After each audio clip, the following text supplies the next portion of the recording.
Okay, let's dive right into this explainer on mastering the flow state. Today, we're exploring a mental phenomenon that honestly feels almost like a superpower when you finally unlock it. It's often that one elusive factor that separates being merely good at something from achieving true world-class mastery. Let's kick things off by looking at three completely different scenarios that actually share a really fascinating hidden connection. First, I want you to picture a professional tennis player mid-match. She's just won her second straight set. The roaring crowd basically fades into total silence. The only thing she hears is the rhythm of her own breathing and the sharp pop of her racket. She is completely locked in, just floating across the court, feeling like she can effortlessly predict her opponent's very next move before the ball is even struck. Or imagine a musician sitting alone in a dim studio. He's working intensely to master this incredibly complex chord progression. He plays the exact same four bars over and over and over again. But instead of getting frustrated, he's totally unfazed by his mistakes. There's no self-judgment. He is just purely, singularly dialed into the process of getting it right. Then you've got the research scientist.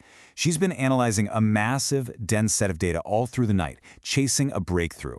She is so deeply immersed in her work, so incredibly connected to the numbers in front of her, that she entirely fails to notice her morning alarm blaring from the next room. The world outside of her work has simply ceased to exist. Now, while each of these people is doing something vastly different, requiring completely different physical and mental skills, they're actually all experiencing the exact same phenomenon. It's called flow. Flow is this unique, altered state of consciousness defined by effortless engagement with whatever is right in front of you. And the truly exciting part, you don't have to be a pro athlete or a dedicated scientist to experience it. This state is accessible to absolutely anyone. Section 1. What is flow state? Let's break down what this mental state actually is. So why should we even care about finding flow? Well, the benefits are absolutely off the charts. People who frequently experience flow report some life-changing advantages. We're talking massively higher levels of positive emotions, huge bursts of spontaneous creativity, and these incredibly deep feelings of accomplishment that stick with you long after the task is done. Plus, research links it directly to skyrocketing your productivity, enhancing how fast you learn, and even boosting your academic and career achievements. When you're in flow, you're literally just operating at a higher baseline. To really wrap your head around how powerful this is, contrast it with the painful friction of procrastination. We've all been there, right? Staring at a blank screen or a messy room, feeling physically pained and mentally paralyzed, where it feels downright impossible just to start. But during flow, the script completely flips. It can actually feel impossible to stop. You've got this pure, unadulterated momentum just carrying you forward effortlessly. When you're in it, a few defining features just take over your entire experience. Your perception of time warps completely. Grueling hours suddenly feel like they pass in minutes. You aren't easily distracted by your phone buzzing or outside noises, and interestingly, your inner critic completely shuts off. Poof, gone. All that worry and self-judgment vanishes. Actually, scratch that. It doesn't just vanish. Muting that self-criticism is the exact mechanism that unlocks your creativity. You feel a profound sense of oneness with what you're doing, and that's what allows for true peak performance. Section 2. The neuroscience of flow. Let's see how this psychological feeling translates into your biology. Because this isn't just some vague, subjective feeling. Brain imaging studies prove that flow comes with real, measurable changes in your neural activity. Notably, the brain actively dials down the prefrontal cortex. It's a fascinating biological process called transient hypofrontality. By temporarily suppressing the regions of your brain responsible for self-awareness and self-consciousness, your brain effectively hits the mute button on your inner critic. That perfectly explains why that little voice that constantly judges your work goes dead silent when you're securely in the zone. But the science isn't totally settled yet. Despite decades of intense research, some fascinating mysteries definitely remain. Scientists are still asking some pretty profound questions. For instance, how exactly does a brain in flow compare to other altered states of consciousness, like deep meditation or REM sleep? Are we tapping into a similar neural network, or is flow just entirely its own unique beast? They're also working hard to understand the divide between physical and mental flow. Does the flow state you get from a grueling, fast-paced tennis match recruit the exact same neural pathways as highly mental tasks, like writing an essay or solving a math equation? Researchers are still trying to pinpoint exactly why certain physical activities trigger flow so effortlessly, while mental tasks often require a lot more friction to get started.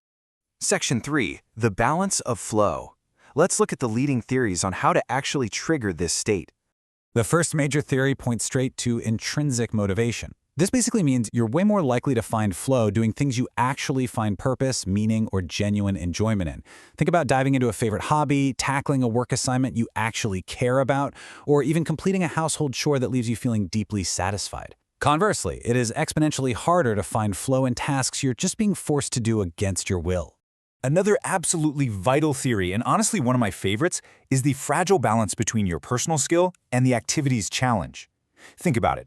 If a task is way too easy for your skill level, you just get bored and distracted. If it's way too hard, you quickly get overwhelmed and discouraged. But right there in the middle, when your skill and the challenge are perfectly balanced, that's the sweet spot. That is exactly where the flow state lives. And this beautifully illustrates why the classic video game Tetris is a literal flow state generator. Tetris is perfectly designed to hack this exact balance. It dynamically matches your skill against the game's challenge by subtly increasing the speed of the falling blocks exactly as you get better at playing it. It scales with you, keeping you right on the razor's edge of that sweet spot. That's why you can lose hours to it without even realizing it. A third major theory suggests that having clear goals and moment-to-moment feedback is what drives deep, unwavering engagement. Think back to our musician practicing a song. He can immediately gauge how he's doing with every single note he plays. This also explains why people find flow playing games of chance that don't actually require any skill, like slot machines. Even without skill, your brain gets instantly hooked by that constant, immediate feedback loop, pulling you in and making the outside world melt away. Section 4. Steps to find your flow. Let's get into the practical side of things. While there isn't a single magical button to guarantee flow, you can absolutely set the stage for it. Start with step 1. Ruthlessly protect your environment.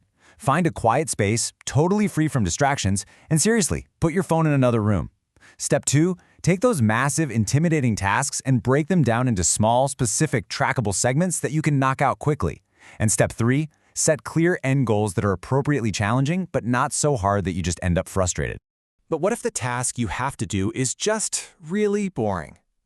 Well, if a task is super tedious, you can actually manufacture that skill to challenge balance just by gamifying it. Up the stakes. For example, when you're washing a mountain of dishes, set a timer and race to finish them before it goes off. Or out on a routine run, challenge yourself to keep your exact footsteps matched perfectly to the beat of a song. You're artificially injecting a challenge just to invite flow in. Now, I've got to share the ultimate paradox of this whole concept. If you try too hard to force flow, that very distraction will actively prevent you from experiencing it. It's wild. But you cannot micromanage a flow state. You basically have to meticulously set up the exact right conditions, establish your challenge, and then just entirely let go. Don't sit there obsessing over whether or not you're in the zone yet. So as we wrap up the 6 planner, I want to leave you with this final thought. When you sit down to tackle your very next project today, are you going to let random distractions hijack your mind, or will you actively engineer your environment to let flow naturally take over? The blueprint is right there for the taking. Now, go find your flow.